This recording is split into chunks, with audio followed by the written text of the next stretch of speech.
So when I was preparing this talk, in fact, when Dr. McNamara sent me the invitation, she urged me, very quickly to give her the title of my talk.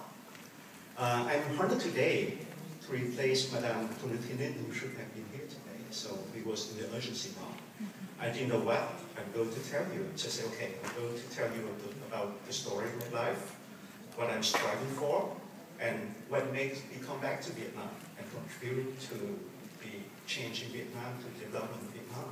And there was the talk about the ecosystem for change in research and education. When I prepared these talks, were easy for me because I was thinking that I was about like you more than 20 years ago, or you was like me more than 20 years ago. I was also finishing my PhD degree with a lot of ambition. I didn't know where to go. I didn't know what my future would be until a day in 1994 when I first came back to Vietnam. And I took the flight from Singapore to Vietnam. That time I was working for a company called Schlumberger, and they were developing a new technology for drilling. So we came there for introducing the new technology for drilling in Vietnam. When I looked down on my flight, I looked down to the river, the Delta Mekong River. It was feeling like, amazing sentiment in me. I saw that it was me laying down there. The rivers and the branches were just my blood. The only thing I knew at that time is that I know exactly what my country is. I didn't know where I belonged to. I know the only thing at that time, I have to contribute to this country. I have to do something about that. I didn't know that it would be fostering the ecosystem for research and education in Vietnam. Then I eventually make it through. I started coming back to Vietnam in 1997, giving a lecture, giving a class per year, and then 2 classes per year. And then eventually, I come back to Vietnam now fully. I quit my job as the scientific officer of chief scientific officer of the European Organization for Safety of Air Navigation, that is the European FAA in some sense, to come back to Vietnam now. I'm full-time in Vietnam. Every day now I can breathe the air of my country. I can hear the noise of my country. I can feel the warmth and the heat outside, and you're struggling with all the messy things that you have known in Vietnam for research and education.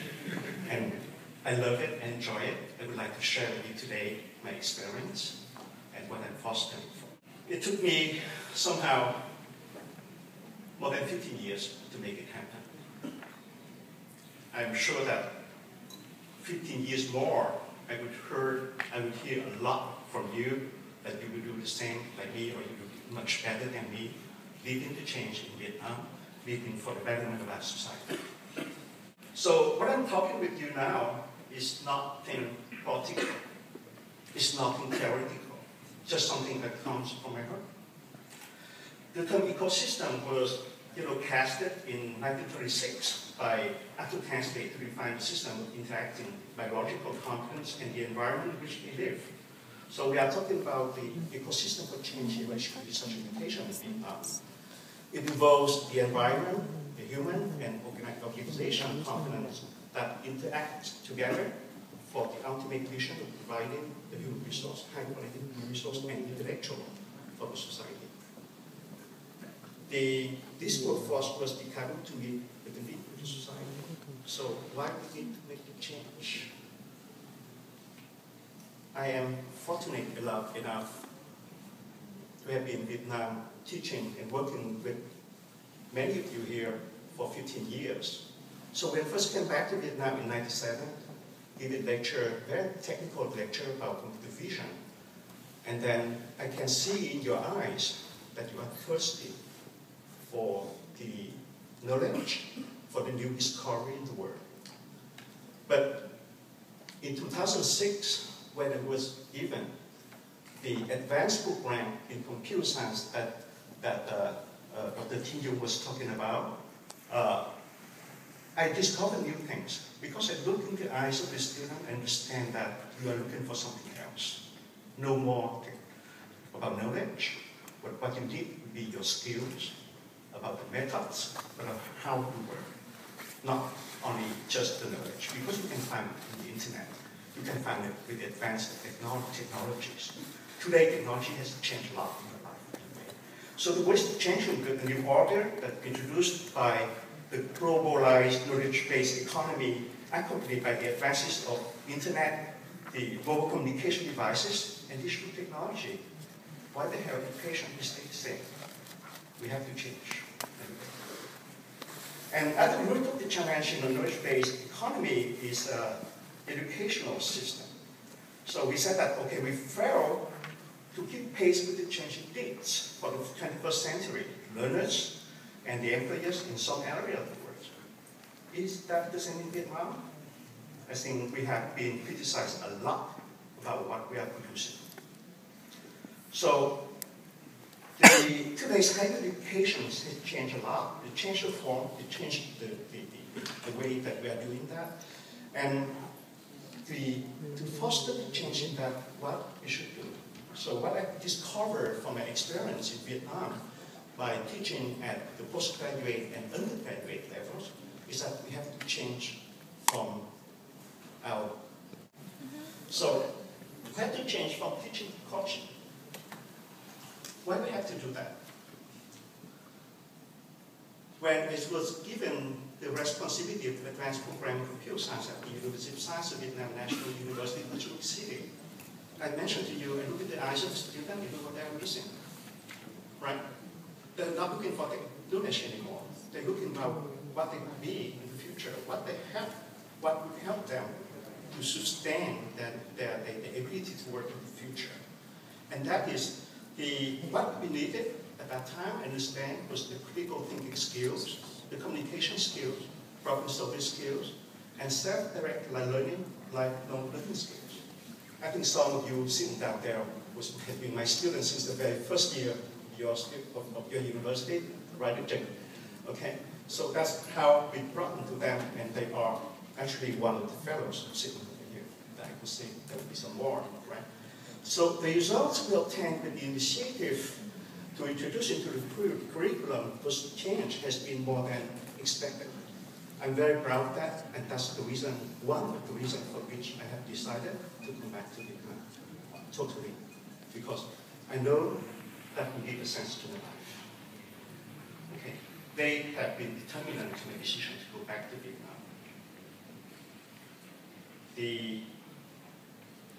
And thanks to the work that we've been doing for my 15 years, I have recognized one thing in Vietnam. If we want to change, we have to change totally. We have to change at different components. We can't change just education without changing research. And the root of the challenge in the knowledge-based economy here is what we call the educational system, but it is the foundation for research and innovation. I've been striving for innovation for a long time because I've been thinking that if now we don't innovate or we don't promote innovation in the industry, we will be struggling around doing the work for the other, and we go with that. I think innovation is the thing we need to promote in Vietnam. Education system, you have been there in Vietnam to follow education in Vietnam. You know that we have been very passive. Research, the same. Very passive. Everything's dependent on just fundings, and the fundings from the government, the fundings from here and there. But we have no fundings from the industry. And why we have no fundings from the industry? Because the industry have no idea about innovation. A lot of industry are monopoly in the past because they are state-owned companies, they are moving out. Now they are making money, they invest money into finance, into real estate, and nothing to sustain the development. And this is, I think, what we have to do is to promote innovation. And this is where I get it back from what we call the triangle of knowledge. We have to change, we have to change the three at the same time. And this is where we need to have an ecosystem, because the ecosystem helps us to make that change, right? We all invest into a lot of things we call the research infrastructure, but we have nothing to do right now. Research infrastructure has to serve education, research, and innovation. So in this triangle of knowledge, research, education, and innovation, to complete our ecosystem to develop the energy dynamics that is needed to transform the education and research perspective in Vietnam, we need to have the involvement of the industries, a lot of universities, and the people, the talent, people like you. If you're coming back there, you'll be leading us to support that anyway. Okay, so the reality that I face up in Vietnam is that, okay, that's good. I can find difficultly, I can find some industry to work with us. They can sponsor us. How can we find the people? Most talent in Vietnam have gone abroad for their studies. Few of them come back. Why? Because we don't have the infrastructure. We don't have the environment to house you. We have nothing to allow you to develop your talents. So what we have to do as the Center of Excellence at Vietnam National University, the first thing we would like to do at that time was to create the environment. So we have been created in 2010. This only 2 years and a half now. We are trying to develop the environment for you. So now we are proudly, we can be proud to offer you the open ecosystem where you can come to work with. Right? We have the environment, not totally like here, but very similar to the atmosphere that you are doing here. I've been doing that. I've been working here. I've been creating in Europe a number of research centers. I know it, and I know that in Vietnam, this is really, how I could say this. This just makes me proud that if you happen to come back to Vietnam, come visiting us. Needless to say that at the time when it was creating this, or designing the concept of this Center of Excellence, I was thinking about you. I was thinking about the VEF fellows. That if you have to come back for 2 years for your postgraduate research, postdoctoral research, I'm sorry, I think we can offer you the base step to go back there, to work with them. VEF scholars come giving lectures every year at our institution. A lot of scholars in the world coming back, giving their, I think we are creating the research and scientific environment that is adapting for that. So I think that is the start of what we are trying to do and to foster the ecosystem with the industries and with the network of universities, with this Vietnam National University, including 6 universities, not only that, okay? Education is a big word. I have ever dreamed of having, a good education for Vietnam. I think the thing that grows us in the world would be education. Education is the backbone for everything in the future right now. So education is not only my heart, but this is my passion. Right? So when I look into Vietnam, sometimes that hurts. Sometimes that hurts because when I first came back to Vietnam in 1994, there was a lot of karaoke. Karaoke was everywhere. And then into the 2000s, I started to recognize that there was banks everywhere. Everywhere you go, just banks, right? And in the last 5 years, or 4 years, instead of banks, we have universities. A lot of universities. They just throw it up like karaoke in the past. That hurts. That hurts because you know what they are, right? So, and it hurts because what they mean into the society.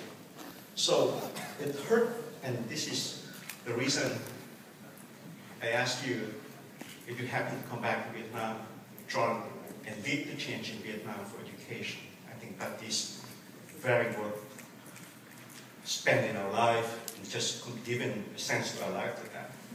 So education is more than what you are taught. It's about how you are taught, right? So it's not about giving the knowledge, but it's about giving or coaching you the way that allow you to have the lifelong learning capabilities, to learn and to adapt. Knowledge is everywhere now, but you must know how to choose it, how to select it, and make it, beneficial. Learning for the 21st century, learning for the 21st century needs is not driven by content, but by processes. It's not enough to know what. Students really must know how to access relevant information, and they will make connection to other information to know why, and developing the critical passion or conviction to care why. In the recent talk at the Teachers' Day in 2012, my boss, Professor Pan Tan, is mentioned that a university lecturer must be an active scientist, a transmitter of the fire, and intellectual. What does it mean? Because you are not teaching what they're expecting. They are not teaching the what. You are teaching the how, and you are teaching the why. Okay? So the lecturer at university, you must inspire your student. You're not transmitting the fire to the people, but you have to ignite the fire in those people to make them excellent people, a leader of the future. And that is called inspiration. Is inspiration a component of leadership? Yes. Yes, it is. It is mainly a component of leadership. You mentioned about research. The same. The case of Vietnam doing research is constrained by funding and by the very heavy mechanism of control of the financial resource of the funding. As a scientist working overseas for a long time, when I faced with those constraints, I knew one thing, that it cannot be sustainable. If you want to do sustainable research, it's not the way you're able to do it. You cannot get the funding from the government.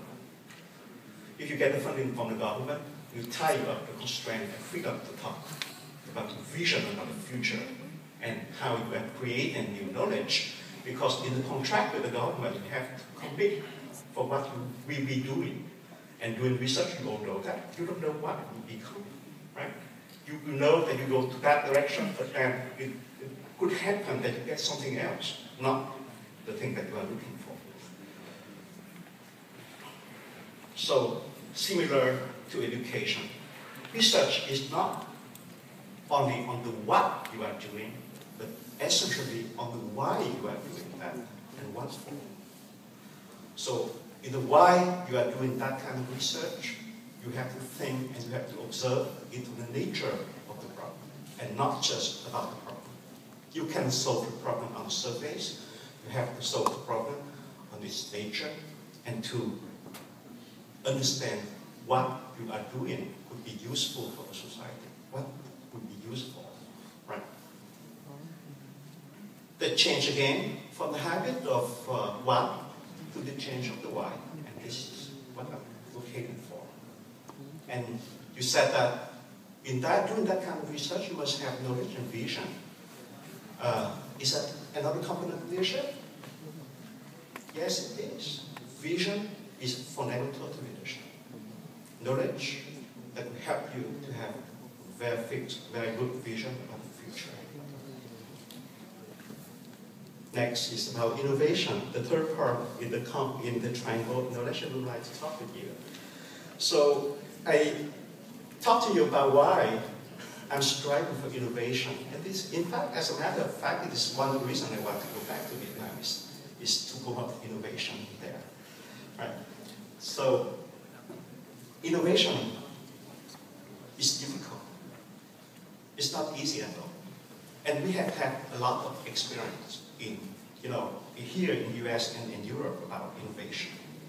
I've been invited to the NASA conference on innovation and turning goals into reality in the past to talk about innovation. I think we were still struggling about innovation, what was about, right? So in the case of Vietnam, it's more difficult there, because how you translate that into Vietnamese? Innovation is not part of our culture. You cannot translate it with one word. You have to use different words. Two words combined together to describe what is innovation.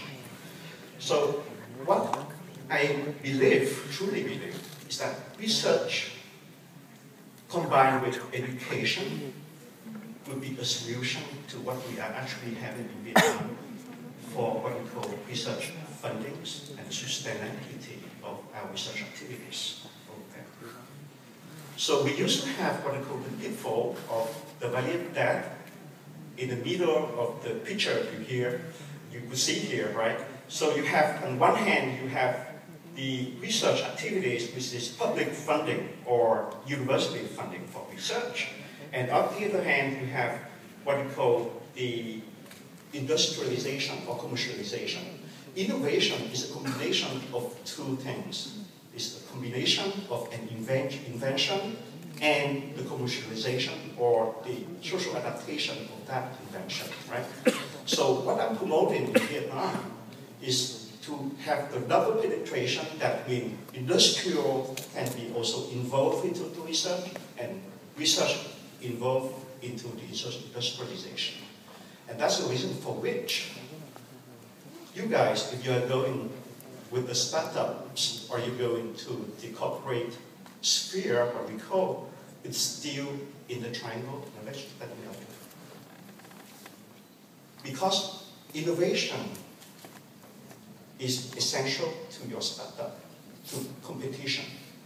And you can start it very early during the process of doing research, the same research involved into the industry. And that we translate into two facts. The first thing is that we encourage our researcher to start up, to create their own business, to take the spirit of the entrepreneur.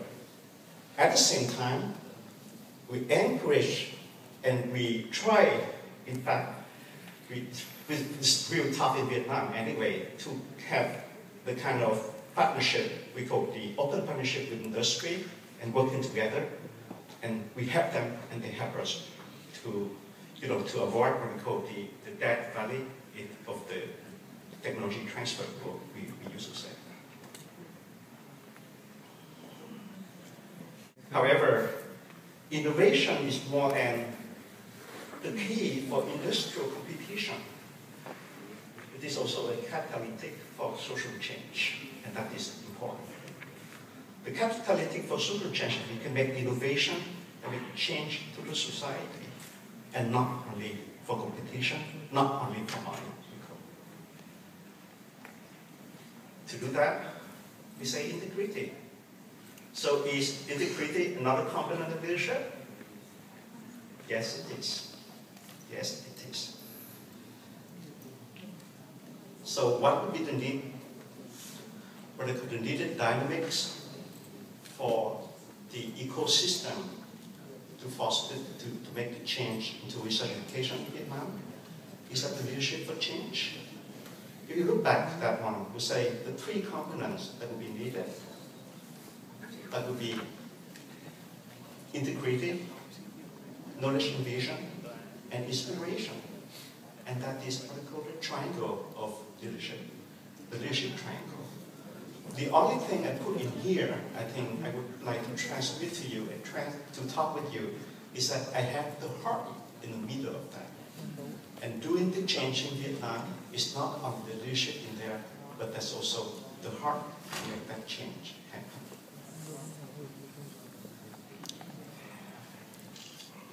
So what I'd like to conclude my talk is that you guys, you make me remember to me of more than 20 years ago.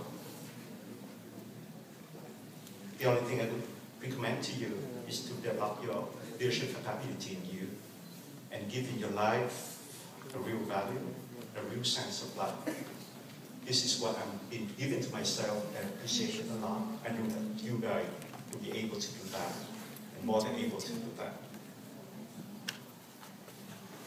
You have the power to change the world. Put the heart in that and come back to Vietnam. The country needs you. We need you. Thank you very much.